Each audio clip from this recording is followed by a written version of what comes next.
Jadi kalau kita ingin hidupnya itu bercahaya, hidupnya mulia, maka kuncinya adalah istiqomah di dalam yaitu sholat. Makanya orang yang tidak pernah sholat hatinya akan gelap. Wasodaqatu burhanun. Sedangkan kalau kita ingin hidupnya terarah, maka kuncinya adalah yaitu senantiasa bersedekah. Dilalah yang kita lakukan itu benar. Delalah apa yang kemudian harusnya salah bagi diri kita, sesat, ternyata diluruskan oleh Allah Subhanahu wa taala. Niki sedekah. Maka di dalam kitab Irsyadul Ibad, Nabi Muhammad sallallahu alaihi wasallam itu mengatakan begini, tasaddaqu fa inna shadaqata fikakum minan nar. Sedekahlah kamu, seneng-senenglah bersedekah. Karena sedekah itu akan menjadikan manik, yaitu penghalang kamu tidak akan sekali-kali menjadi ahli nerakanya Allah Subhanahu wa taala. Ada juga dikatakan bahwasanya tamna umita tasu, orang yang ahli sedekah maka matinya dijamin tidak akan suul khotimah. Makanya kalau orang itu ahli sedekah, matinya akan dimudahkan oleh Allah Subhanahu wa taala. Maka Imam Al-Ghazali di dalam kitab Ihya Ulumuddin beliau mengatakan fa inna sakhiyun, adapun orang yang dermawan, jahilun, walaupun dia itu bodoh. Dermawan tapi bodoh. Dermawan walaupun tidak begitu ahli ibadah, maka ahabbu indallahi minal abidil bakhil. Allah lebih suka orang yang jarang ibadah tapi ahli sedekah daripada orang yang ahli ibadah sugih tapi jarang sedekah. Seperti ini. Makanya kita semuanya tidak boleh jarang-jarang, tidak boleh kemudian ibadah tok tidak sedekah, atau tidak boleh kita ahli sedekah tapi kemudian jarang ibadah. Keduanya harus sama-sama kita semangati. As-shadaqatu tamna'ul bala. Di dalam kitabnya Imam Ibnu Hajar Al-Haytami dikatakan sedekah itu bisa menolak bala. Wakil ada yang mengatakan 70 bala. Imam Zainuddin Al-Malibari mengatakan begini dalam kitabnya yaitu Irsyadul Ibad. An-nasaila ja'a sailun ra'atan. Dulu ada seorang perempuan yang solihah. Perempuan ini lama enggak dikasih anak oleh Allah. Kemudian perempuan ini kepada suatu ketika lapar sekali, hampir saja makanan masuk ke dalam perutnya, hampir saja. Faja asail, datanglah seorang peminta-minta yang punya berkebutuhan lah kira-kira. Maka fa'akhodat, diambil makanan itu dari perutnya, diberikan, bukan dari perutnya, dari hampir mulutnya, diberikan kepada peminta-minta tadi.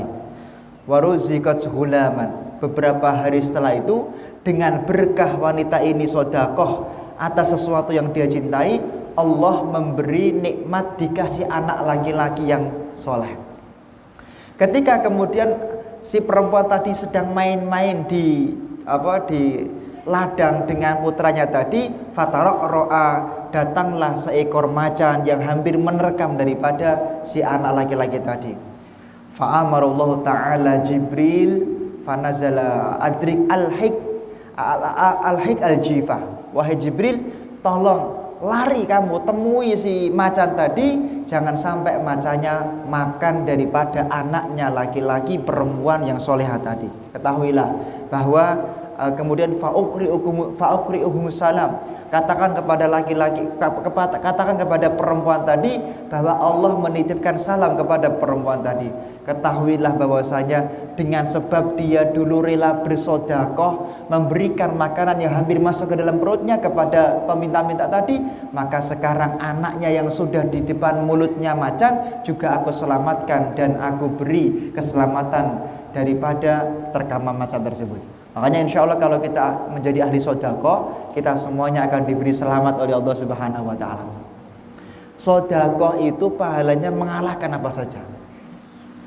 Imam Syekh Umar bin Abdurrahman Al-Attas punya kitab 2 jilid berjudul Al-Qirtos. Di dalam kitab itu dikatakan falamma balagha, ketika Nabi Ibrahim alaihi wasallam sudah membangun Baitul Karim, membangun Baitul Ka'bah, shalla fi kulli rubu'in alfa marrah. Nabi Ibrahim itu punya nadar, punya semangat. Pokoknya kalau aku bisa membangun Ka'bah aku akan sholat 1000 rakaat dari setiap jengkal-jengkal yang ada di Ka'bah. Bayangkan, Ustaz Haryanto tahu berapa ini? Ka'bah ini cukup berapa kali sholat itu? Perkiraan cukup untuk 200 orang di sana. Maka andai kan di dalam itu cukup untuk 200 orang, berarti Nabi Ibrahim perkiraan itu sholat 200.000 rakaat di dalam Ka'bah. Karena syukuran. Makanya sunnahnya Pak, bukan sunnahnya ya. Para kiai, biasanya para kiai bukan sunnah Nabi. Para kiai kalau sudah beli rumah, bangun rumah, tiap pojok itu dipakai sholat. Misalnya ini jenengan beli rumah, maka tiap pojok dipakai sholat begitu. Pakai sholat. Nah, makanya sunnahnya sholat ba'diyah niku tidak di tempat. Walaupun jadi imam, sunnah sholat ba'diyah itu kalau bisa minggir di tempat yang lain. Kenapa? Biar menurut ulama madzhab Syafi'i, biar lebih banyak bahwa bumi bersaksi kita adalah orang yang ahli ibadah. Paham ya? Lah Nabi meniru siapa? Meniru Nabi Ibrahim alaihissalam. Mohon. Fa'auhallahu ta'ala, Allah memberikan wahyu kepada Nabi Ibrahim alaihissalam, menurunkan wahyu dalam suhuf, bukan dalam kitabnya. Amma alimta, ketahuilah wahai Nabi Ibrahim, ada satu amalan yang lebih Allah cintai daripada kamu sholat, yaitu 200.000 rakaat. Apa itu? Bahwasanya luqmatun fi badni ja'i, satu suap makanan yang kamu berikan kepada perutnya orang yang kelaparan, itu lebih Allah cintai daripada yang kamu lakukan itu semuanya.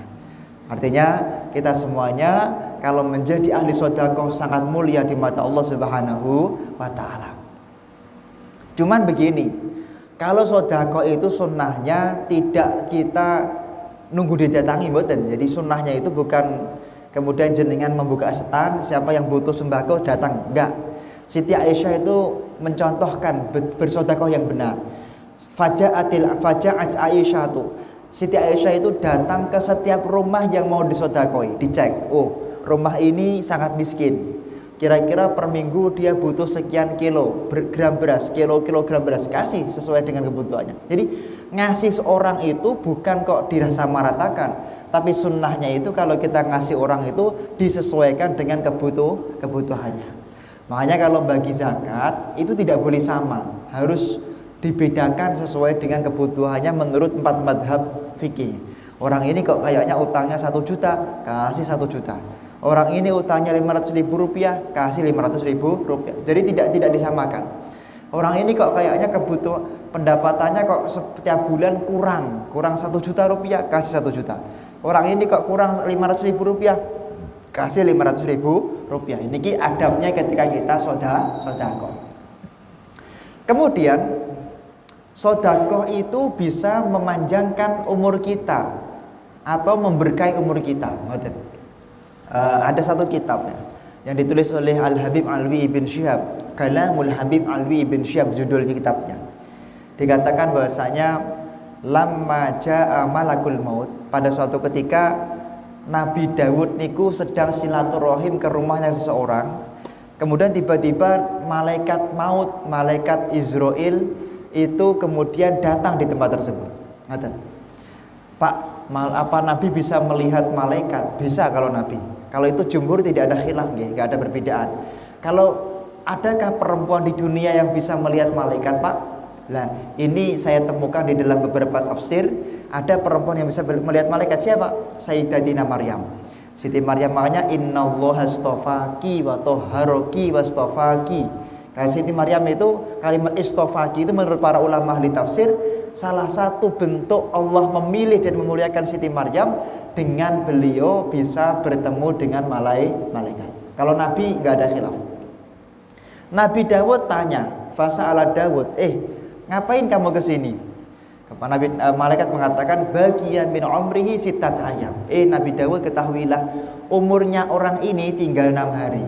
Tinggal 6 hari, maka Hamin 7 aku sudah standby. Aku sudah siap-siap untuk mencabut nyawanya. Makanya kalau biasanya orang mau meninggal dunia, biasanya enggak pasti gitu. Itu ada tanda-tanda, Pak. Ada tanda. Biasanya kayak ada yang ngajak-ngajak, omongannya sudah ngomong tidak jelas. Sudah kayak ngasih isyarat, aku pengen kalau mati di sana, tiba-tiba begitu. Cung, aku besok nak mati tolong disolati. Tiba-tiba begitu. Kenapa? Karena sudah ada rasa, sudah ada tanda-tanda seperti itu. Kita bersyukur sebagai orang yang beriman kepada Allah Subhanahu wa taala. Faja'a syabun, datanglah seorang laki-laki yang mana dia punya kebutuhan yang luar biasa. Kemudian ba'atahu sittata dananiro. Siapa tadi laki-laki tadi, karena dia butuh 6 dirham atau 6 dinar. Mungkin kalau dikeruskan dalam zaman sekarang itu saat itu sekitar 6 juta rupiah. Pokoknya cukup untuk bisa beli kambing 2 lah kira-kira. Tak kasih uang untuk bisa beli kambing 2 kira-kira 6 dinar. Setelah dikasihkan fazadahullahu ta'ala sittina sanah. Kemudian gara-gara dia memberikan mencukupi kebutuhan orang yang sangat butuh sekali saat itu, akhirnya orang tersebut diberi yaitu umur panjang oleh Allah Subhanahu wa taala. Malaikatnya kemudian melihat takdirnya, loh, orang ini yang dulunya umurnya sekian kok tiba-tiba dirubah oleh Allah Subhanahu wa taala, dipanjangkan oleh umurnya oleh Allah Subhanahu wa taala. Wakil ada yang mengatakan sampai 60 tahun, ada yang mengatakan sampai 60 tahun. Bagi di dalam kitab yang lain ada yang mengatakan sampai sab'ina sana, 70 tahun. Artinya kalau kita menjadi orang yang ahli sedekah, orang yang suka sedekah, maka umur kita akan dipanjangkan dan diberkahi oleh Allah Subhanahu wa taala. Bapak Ibu yang dimuliakan oleh Allah. Di pertemuan beberapa waktu yang lalu kami menyampaikan Nabi Musa alaihi salam. Kenapa kok bisa terjadi ada orang bule, itu sudah pernah kami sampaikan. Cuman kami tidak berkisah tentang itu lagi. Kami ingin menyampaikan saat Nabi Musa turun dari tapanya itu, Nabi Musa melihat ternyata umat-umat itu menyembah pedet, ada yang menyembah berhala. Kemudian Nabi Musa marah, duka kepada Nabi Harun, dipegang tangannya dipegang rambutnya pakai tangan kanan, jenggotnya pakai tangan kiri. Masya Allah. Kemudian kenapa kok Nabi Musa rada duka pada Nabi Harun? Nabi Harun, sampai itu bagaimana? Tak titipi umatku kok malah kamu tinggalkan? Nabi Harun mengatakan, aku gak kuat ngurusi umatmu, wahai Nabi Musa alaihis salam. Karena umatnya Nabi Musa ini spesial, Pak, spesial. Beliau dikasih umat yang sangat cerdas sekali, yaitu Bani Israel. Kok bisa cerdas Pak Musta'in, kok bisa? Sudah pernah kami sampaikan, a'udzubillahi an akuna minal jahilin. Karena nabi-nabinya terdahulu, mbah-mbahnya setiap hari berdoa, ya Allah, jauhkanlah aku dan anak turunku dari kebodohan. Karena mbah-mbahnya setiap hari berdoa dijauhkan dari kebodohan, maka punya anak turun yang hebat dan cerdas sampai hari ini cerdas, yaitu negara Israel. Negara kecil, Pak. Negara kecil bisa ngatur dunia, itu negara Israel. Masya Allah. Nah, saat itu yang disembah siapa? As-Samiri. Ketika Nabi Musa tahu, yang disembah Samiri, maka fatuktal, mau dibunuh itu As-Samiri. Mau dibunuh, Allah mengatakan, kisah ini ada di dalam kitab Syarhul Ainiyah, karya Al-Habib Zain bin Ahmad ibn Zain Al-Habsyi. Kemudian Allah mengatakan, la taqdul As-Samiri, wahai siapa namanya tadi? Wahai Nabi Musa, tolong jangan bunuh Samiri. Walaupun dia penyebab orang menjadi kafir, walaupun dia penyebab orang melakukan kemaksiatan besar, walaupun dia orang yang ingkar, tapi ketahuilah, fa innahu sakhiyun, karena dia orang yang dermawan, maka tetap mulia di mataku, di mata Allah Subhanahu wa taala. Masya Allah. Semaksiat apapun seseorang, Pak, nak menjadi ahli sedekah, tetap dicintai oleh Allah Subhanahu wa taala. Ngoten. Makanya satu amalan yang tidak boleh kita tinggalkan, yaitu menjadi orang yang ahli sedekah. Nih, semampunya, mboten kudu kata-kata. Maka para ulama Hadramaut, guru-guru kami, itu kalau pergi dari rumah hampir tidak pernah tidak bawa uang. Misalnya dia punya 10.000, kan 2 real Yaman ya, 2 real Yaman, dibawa 2 real Yaman. Dia membawa 1.000 real Yaman, dibawa 1.000 real Yaman. Dia mempunyai 500 real Yaman, diberi bawa 500 real Yaman. Itu apa? Disedekahkan kepada yang kemudian bisa. Fa illam yakun syai', andaikan dia tidak punya apa-apa, andaikan punya maus, punya pisang, dikasihkan pisang itu kepada yang kemudian ditemui di jalan. Kenapa? Karena dengan keberkahan daripada sedekah, dia minta diberi selamat oleh Allah Subhanahu wa taala. Makanya di dalam kitab Syarah Sahih Muslim, syarahipun kitab hadis yang ada di dalam kitab Riyadhus Shalihin, dalilun ala sihhati imani sahibiha wa samaitu shadaqah li annaha dalilun ala sidqi imani wa burhanu ala quwwati yaqini. Kenapa kok amalan satu ini disebut sedekah? Di dalam kitab Syarah Sahih Muslim, karena tadullu ala sidqi imani. Karena orang yang ahli sedekah itu menunjukkan sidqu imani. Benar-benar dia adalah orang yang sangat benar dalam beriman kepada Allah Subhanahu wa taala. Makanya namanya sedekah. Sidqun artinya benar. Beda dengan dunia. Dunia itu kan dari kata dana yadni. Ada yang baca dana yadni, ada yang baca danaan. Itu artinya kan dekat atau sesuatu yang hina. Makanya kalau orang mengejar dunia berarti apa? Mengejar kehinaan. Semua itu ada filosofinya nggih. Kalau sering kula aturaken Ibrahim, Ismail itu Ismail pemberian Allah. Kalau Ishak itu orang yang suka senyum karena Nabi Ishak saya itu nabi yang suka senyum. Ibrahim namanya Ibrahim karena bapak rohimun umat, bapai beliau itu mengayomi, makanya namanya Ibrahim. Sama. Kenapa kok manusia namanya al-insan? Kalau aturakan karena dari kata anisa ya'nisu, anasa ya'nusu, yang artinya makhluk yang selalu disiplin, makhluk yang selalu rahmah, hatinya selalu peduli dengan yang lain, itu manusia. Lah dunia, kenapa kok ini disebut dunia? Karena sesuatu yang hina di mata Allah Subhanahu wa taala. Makanya kalau kita mengejar dunia, sungguh kita mengejar kehinaan di mata Allah Subhanahu wa taala. Ya kita kejar artinya apa, Pak? Yaitu yang kita kejar adalah akhirat. Ngoten. Makanya sedekah pun juga punya makna. Sedekah itu dalilun ala sidqi imanih, dalil bahwa orang tersebut adalah orang yang imannya benar kepada Allah Subhanahu wa taala. Bapak Ibu yang dimuliakan oleh Allah Subhanahu wa taala. Orang di dalam kitab An-Nawadir, Siti Aisyah itu ishtarat jariyatan, pernah membeli seorang budak perempuan. Ketika Siti Aisyah membeli budak perempuan, fanazala Jibril an-Nabiyya sallallahu alaihi wasallam. Nah, malaikat Jibril tiba-tiba turun dan mengatakan kepada Nabi Muhammad, akhrij jariyatak. Nabi Muhammad, tolong keluarkan budakmu dari sini, usir. Kenapa? Li'annaha min ahlin nar. Kenapa? Karena dia ditakdir oleh Allah memang ahli maksiat dan matinya kelak menjadi ahli nerakanya Allah Subhanahu wa taala. Makanya kalau cari pembantu, cari karyawan, sunnahnya itu cari yang ahli ibadah. Walaupun mungkin cuma nyuci piring, tapi nak dia nggak paham najis, Pak, bahaya. Walaupun cuma masak, walaupun cuma nyapu, kalau nggak paham najis bahaya. Tendalem jenengan enten, tendalem jenengan delalah enten najis. Karena pembantunya nggak pernah ikut ngaji, nggak pernah ikut taklim seperti ini, kemudian disuapu sembarangan. Kemudian ada najis digepir pakai air, airnya meluber. Malah najisnya kemudian meluber. Makanya kalau cari pembantu, carilah yang paling paham syariat. Kemudian Siti Aisyah menyuruh si fulanah tadi untuk pergi. Tapi sebelum pergi diberi tamrotan, diberi satu buah kurma.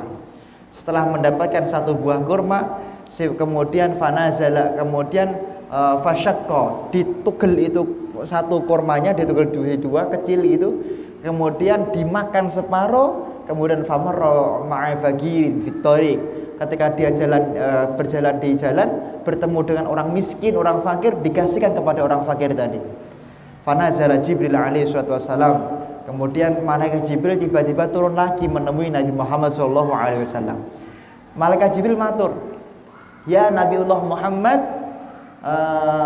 wahai Nabi Muhammad, Allah memerintahkan aku untuk memerintahkan engkau agar engkau menyuruh mencari kembali budak yang kamu kemarin usir gitu." Loh, kenapa? Li'annahal an min ahlin nar, min ahlil jannah. Karena budak tersebut yang kemarin ahli neraka, sekarang diganti takdirnya menjadi ahli surganya Allah Subhanahu wa taala. Kenapa wahai malaikat? Karena bitilka shadaqah. Orang tersebut itu adalah orang yang kemarin rela sedekah separuh biji kurma gara-gara dia kasih kepada fakir miskin. Masya Allah. Jangan menyepelekan sedekah walaupun sedikit. Ittaqillah walau bisyikit tamrah. Katanya Kanjeng Nabi Muhammad, berhati-hatilah dengan neraka walaupun dengan separuh biji kurma. Artinya apa? Jangan menyepelekan, walaupun kita mampunya separuh biji kurma, kita sedekahkan. Bapak Ibu yang dimuliakan oleh Allah Subhanahu wa taala. Orang yang ahli sedekah itu bisa menjadikan sebab amal yang hilang dari diri kita dikembalikan oleh Allah Subhanahu wa taala. Sekitar 4 pertemuan yang lalu kami menyampaikan dari kitab Ihya Ulumuddin beberapa golongan yang mana amalnya tiba-tiba hilang karena kesombongannya. Amalnya kemudian tiba-tiba dihapus karena riaknya. Amalnya kemudian tiba-tiba diangkat oleh Allah karena dia melakukan yaitu tindakan yang dibenci oleh Allah Subhanahu wa taala. Tapi sedekah ini bisa mengembalikan itu semuanya. Syekh Abdul Wahab Asy-Sya'rani, Pak, dari kitab berjudul Tanbihul Mukhtarin. Di dalam kitab Tanbihul Mukhtarin itu dikisahkan begini.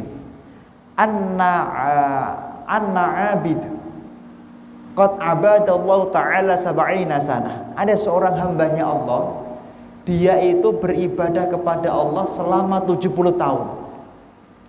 Kemudian famahullah ta'ala bifahishatin min a'malih. Ini bukan teks dari kitabnya. Kemudian tiba-tiba Allah menghilangkan, padahal setiap siang nggak puasa, setiap malam nggak pernah nggak tidur, nggak melek malam, setiap hari ibadah terus seperti itu. Gara-gara satu amalan perbuatan buruk yang pernah dia lakukan, semua amal 70 tahun yang tadi dilakukan dihapus oleh Allah Subhanahu wa taala. Setelah dihapus oleh Allah Subhanahu wa taala, kemudian fanazala fayaghtasilu famarra 'ala tariq.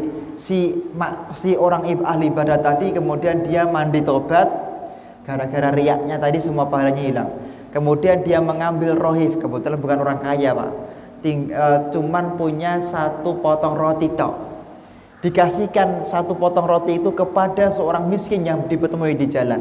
Gara-gara itu semuanya fakhafarallahu ta'ala wa yuslihu amalu. Gara-gara itu semua dosanya diampuni, dosa kecil tadi diampuni oleh Allah, dan semua amalnya dikembalikan lagi oleh Allah Subhanahu wa taala. Maka jangan menyepelekan sedekah, karena sedekah ini bisa mengembalikan amal yang kemudian hilang, yang kita lakukan gara-gara riya, dikembalikan oleh Allah Subhanahu wa taala. Niki makanya kita menjadi ahli sedekah. Siapa tahu, Pak, kita semuanya pergi ke satu tempat ibadah, pengen kemudian pamer. Kita sudah naik haji, kemudian kita omong kepada orang niatnya pamer. Kita sudah setiap minggu melakukan Jumat barokah, gara-gara satu amal pamer kita, kemudian semua pahala hilang. Jangan sampai itu semuanya. Bagaimana cara mengembalikan? Masya Allah, dengan cara sedekah. Lah, sekarang sedekah yang paling penting itu kepada siapa? Nah, ini di dalam kitab Bughyatul Mustarsyidin, dalam kitab Fatawa Al-Masyhur dikatakan ada 5 tingkatan di dalam kitab tersebut. Beliau menukil dari kitabnya Imam As-Suyuti berjudul Al-Khumasi, bahwasanya wa wahidun bi asyratin fahiya 'ala sahihil jismi. Barang siapa orang yang sedekah kepada tetangganya yang sehat, tetangganya yang enggak butuh disodakoi, maka 1 sedekah dilipat gandakan pahalanya 10 kali oleh Allah Subhanahu wa taala. Wa wahidatun bi tis'in, orang yang sedekah kepada al-mubtala al-'ama wal mubtala, orang yang buta atau orang yang sedang terkena musibah seperti Gunung Semeru ini, maka dilipat gandakan pahalanya daripada sedekah kepada yang lain itu 90 kali daripada sedekah kepada yang lain. 90 kali. Jenengan sedekah tenggene Semeru ganjarane tikel-tikel ping 90. Wa wahidatun bimi'ati alfi, keliru. Bitis imi'atin. 1 sedekah dilipat gandakan pahalanya 900 kali oleh Allah kepada siapa? Ala qarabatin muhtaj, kepada dulur dhewe sing membutuhkan. Makanya Allah mengatakan kalau kita sedekah utamakan dawil kurba, utamakan orang-orang yang menjadi kerabat kita. Jenengan gak ada arto luweh, Pak. Sedekah kepada Pak Le dulu, Bu Le dulu, Pak D dulu, Bude dulu, kakak kandung, adik kandung. Kalau dia butuh, kasihkan dulu kepada beliau, baru kepada yang lain. Kemudian wa wahidatun bimi'ati alfin. Satu sodakoh akan dilipat gandakan 100.000 kali oleh Allah kepada siapa Pak? Alal walidain. Kalau kita nyodakoi maringi rezeki ini dumateng kepada kedua orang tua. Ini jenengan kok gelem jenguk tiang sepuh dipun paringi sesuatu, niki akan dilipat gandakan paling banyak, yaitu 100.000 kali ganjaran kali Allah Subhanahu wa taala. Mulia sekali kedua orang tua kita. Padahal saat ini boten kok. Sebaliknya, kalau niki kan saking Purwodadi. Pulang ke Purwodadi ya bawa roti lah. Jadi mulai mobil ibek Pak. Boleh. Ya dibawani blimbing, digawani gori, gawani apa namanya ini kok terong dan seterusnya, apek mobil itu. Masya Allah. Ini sebaliknya, harusnya saya yang ngasih banyak ke orang tua di Purwodadi. Boten. Kalau setiap pulang, setiap balik ke Solo mesti bek. Pun enten Lombok, enten Brambang, Bawang dan seterusnya. Masya Allah. Ya, tapi panen piyambak kates.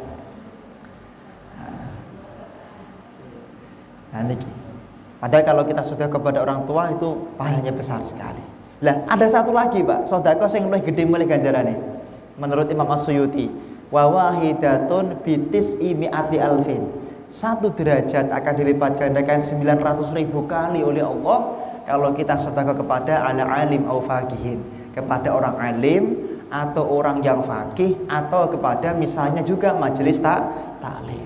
Jenengan nak gadah rezeki nggih sedekahan, misalnya orang tua anak jenengan ulang tahun nggih sedekahan, misalnya bar pengajian jenengan paringi snack pengajian niki. Niki. Jenengan misalnya anaknya lulus S1, lulus SMA, sedekahan, utamakan majelis taklim. Kenapa? Karena pahala sedekah di majelis taklim dilipat gandakan 900.000 kali oleh Allah Subhanahu wa taala. Bapak Ibu yang dimuliakan oleh Allah. Tadi 5 tingkatan sedekah. Kemudian apa yang menjadi fadilah sedekah yang lain? Nah niki. Dikatakan sedekah itu apakah harus dalam bentuk uang Pak? Enggak. Jenengan nyodakoi tonggoni kalih doa nggih saking mboten napa-napa. Makanya Kanjeng Nabi mengatakan kalau enggak mampu sedekah maka fabi kalimatin thayyibah. Sedekahlah dengan ucapan yang baik seperti itu. Maka di dalam tafsir Al-Hanafi, kitab tafsir Al-Hanafi dikatakan, ya Aisyah la tanami hatta ta'jal muslimina wal muslimat raduna anki. Siti Aisyah, kamu tidak aku izinkan untuk tidur sebelum kamu dan sebelum seluruh muslimin muslimat meridhoi diri kamu untuk tidur. Siti Aisyah wanita solihah Pak. Beliau enggak mau tidur sebelum mengikuti dawuhnya Kanjeng Nabi Muhammad. Kemudian ketika Kanjeng Nabi Muhammad miyos saking sarinipun, Kanjeng Nabi Muhammad, fidaku abi wa ummi, demi bapakku wahai Nabi Muhammad, aku tidak mungkin bisa minta izin kepada seluruh muslimin muslimat dulu setiap mau tidur. Kanjeng Nabi mengatakan, la idza staghfarti lil mu'minina wal mu'minat faqad raduna anki.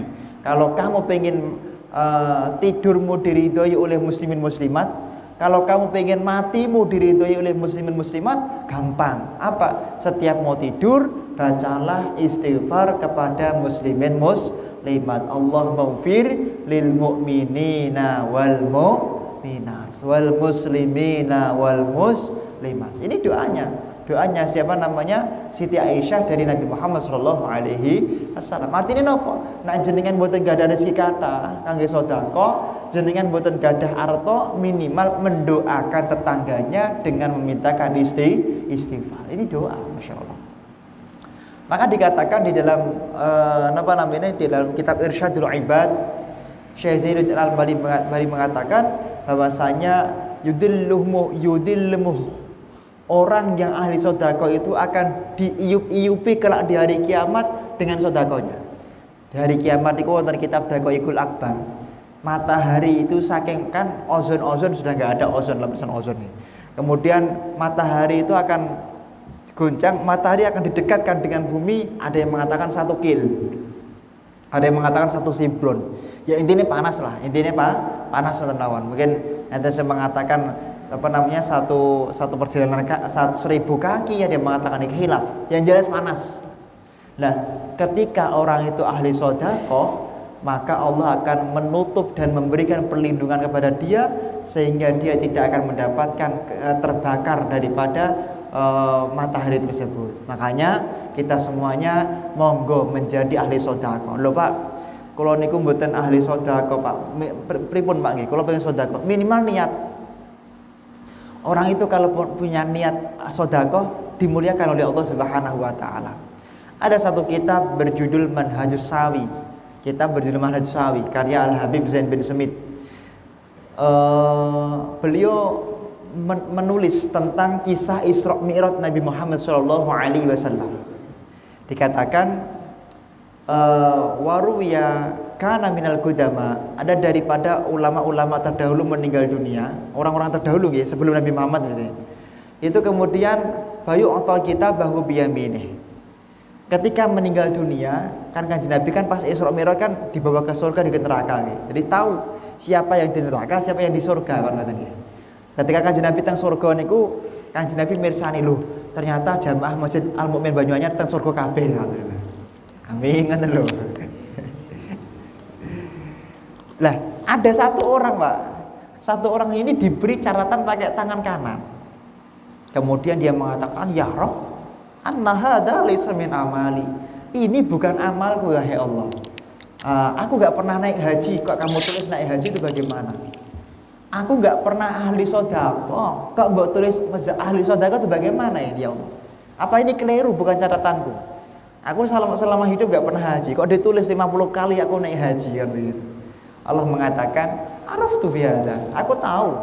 Walakin a'taituka umran tawilan. Ketahuilah wahai fulan, aku tahu, tapi ketahuilah aku memberi takdir kepada engkau umur yang panjang, 70 tahun lebih. Lah, selama 70 tahun kunta faqiron, kamu dalam keadaan fakir, mboten gadah harta lah, kira-kira miskin. Lah, kamu setiap tahun selalu mengatakan, setiap mau bulan haji mengatakan, "Lau kana limalun bahajju hajjajtu." Ya Allah, andaikan aku punya uang ya Allah, aku mau naik haji ya Allah. Tapi karena kamu miskin sekali, kamu enggak jadi naik haji.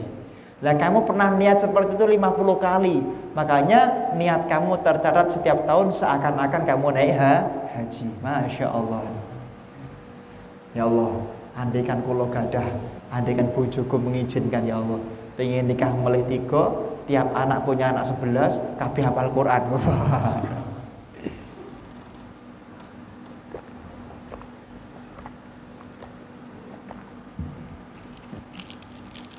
Niki. Terus yang kedua, kenapa ya Allah? Aku setiap hari nggak pernah sedekah, tapi kalau ditulis setiap hari aku sedekah 16.000 dirham, atau pokoknya sedekah akeh lah kira-kira gitu. Kok bisa ya Allah? Ya kamu selalu mengatakan lauka nali malun, sama dengan tadi. Andaikan aku punya harta ya Allah, tasaddaqtu. Andaikan aku punya harta, aku pengen menjadi ahli sedekah. Tapi karena kamu gak punya harta, kamu selama hidup jarang-jarang sedekah. Tapi niat kamu tak catat sebagai bentuk kamu setiap hari seakan-akan menjadi ahli sedekah. Maka pun menyepelekan niat. Umpami jenengan kok dereng gadah rezeki, monggo niat ya Allah. Jane kula niku nggih pengin bantu pegunungan Semeru ya Allah. Jane kula pengen membantu saudara-saudara Palestina. Ya Allah, jane kula pengen bantu pembangunan Masjid Al-Mukmin. Yang penting niat. Umpami dereng sakit, mungkin dipun gantos kali Allah Subhanahu wa taala. Tapi gak mau niat to. Oban iki terus niat to, susah kuwi. Ngeten iki. Bapak Ibu yang dimuliakan oleh Allah Subhanahu wa taala, yang terakhir ada satu kisah gitu. Kalau ini kisah bukan hadis. Kalau tadi kan hadis, kalau ini kisah. Ada seorang ulama bernama Al-Habib Umar bin Segaf. Itu seorang ulama yang sangat masyhur di Hadramaut. Beliau tidak pernah keluar dari rumah kecuali membawa apa yang dia miliki, seperti tadi kami kisahkan. Pada suatu ketika beliau mengisi pengajian. Kemudian fasami'a, beliau mendengar bahwa anaknya jatuh ketika di satu tempat dan wangkas soroyadah, tangannya poklek kira-kira gitu, tugel, patah. Masya Allah. Kemudian apa jawaban Habib Umar? Beliau mengatakan bahwasanya la'allahu, beliau tangannya patah karena kemarin tak titipi uang untuk sodako, ternyata uangnya nggak disodakokan, atau bukan uang ya, sesuatu gitu, kemudian ditaruh di satu tempat, di salah satu cekungan rumah begitu. Jadi rumahnya kan agak ada cekungannya. Gara-gara dia belum menyampaikan sodakohnya, maka dia mendapatkan cobaan dari Allah Subhanahu wa Ta'ala. Kenapa? Karena ketahuilah wahai jamaah, karena as-sodaqatu tadfa'ul bala. Karena sodakoh itu adalah satu-satunya cara, sebab utama kita tidak akan mendapatkan musibah dan barak dari Allah Subhanahu wa Ta'ala. Makanya nak jenengan sodakoh niku ampun ngantos namung pasrah tok, tapi dicek bener apakah sudah sampai atau belum. Paham nggih, Pak nggih? Jenengan sodakoh kangge Gunung Semeru dicek, ketika jenengan titip tenggene pun di lembaga tertentu titip nggih, Pak saya titip sodakoh Semeru, dicek tenan apakah sudah sampai sana atau belum. Karena kalau belum sampai sodakohnya nggih belum. Ada satu kitab mengisahkan ada orang kemudian meninggal dunia, itu kemudian orang tua dan keluarganya itu ngapunten, setiap hari dimimpeni bahwasanya si almarhum ini disiksa oleh Allah Subhanahu wa Ta'ala. Kemudian dia nyari apa sebabnya. Ternyata almarhum kemarin titip zakat dan belum disampaikan. Kemudian besok disampaikan. Setelah disampaikan, besoknya mimpi lagi. Kemudian dia mengatakan, alhamdulillah, setelah zakatku yang belum tak bayarkan kamu sampaikan, semua dosaku dan semua sisaku diangkat oleh Allah Subhanahu wa Ta'ala. Jadi nak sodakohan, zakat itu dicek, Pak. Apalagi zakatnya dititipkan ketika di panitia, dicek tenang. Karena zakat diberikan kepada panitia itu belum sah. Sahnya kapan? Kalau panitia sudah membagikan zakatnya. Karena zakat itu kalau disampaikan ke panitia loh, kalau amil berbeda. Kalau panitianya di sini statusnya amil, mboten napa-napa. Jadi kasihkan kepada lazis Masjid Agung itu kan amil resmi itu pemerintah. Maka boh disampaikan mboten terserah, jenengan sudah dianggap berzakat. Tapi nak panitianya itu bukan amil, artinya bukan golongan yang di SK dan ditandatangani sama bupati atau pemerintah, maka dia bukan amil, hanya panitia. Kalau panitia maka belum dianggap sampai atau sah zakatnya sebelum disampaikan kepada fakir, miskin dan lain sebagainya. Maka monggo kita semuanya menjadi ahli sedekah. Insyaallah Bapak Ibu semuanya, saya lihat semangat membangun Masjid Al-Mu'min luar biasa. Saya yakin ini juga sedekah panjenengan semuanya, dan swadaya katanya Pak Yai kemarin, insyaallah panjenengan semuanya mendapatkan kemuliaan dari Allah Subhanahu wa Ta'ala. Awon, ada pertanyaan buat sebelum saya pulang? Riwan Ustaz.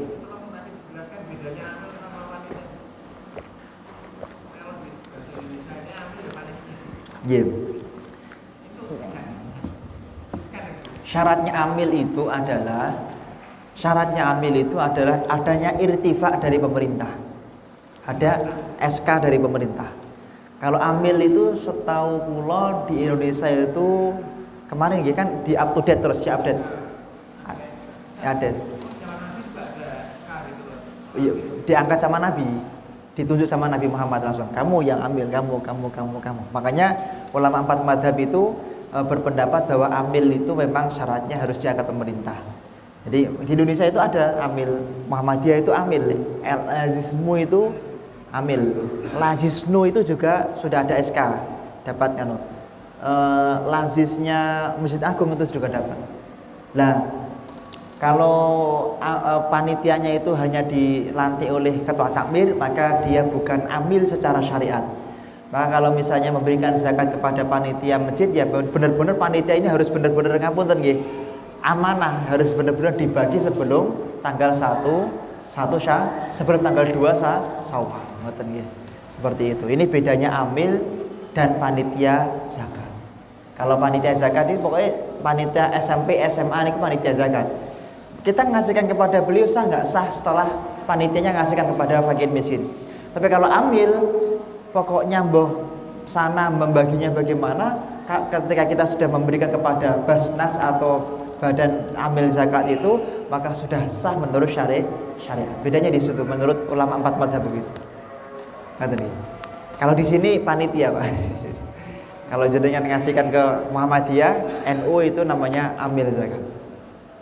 Kecuali begini, panitia yang di sini itu menjadi wakilnya misalnya Lazisnu atau Lazismu pun, yang di sini nanti memang kita niatkan semua zakatnya berikan kepada sana. Tapi nggak susah juga.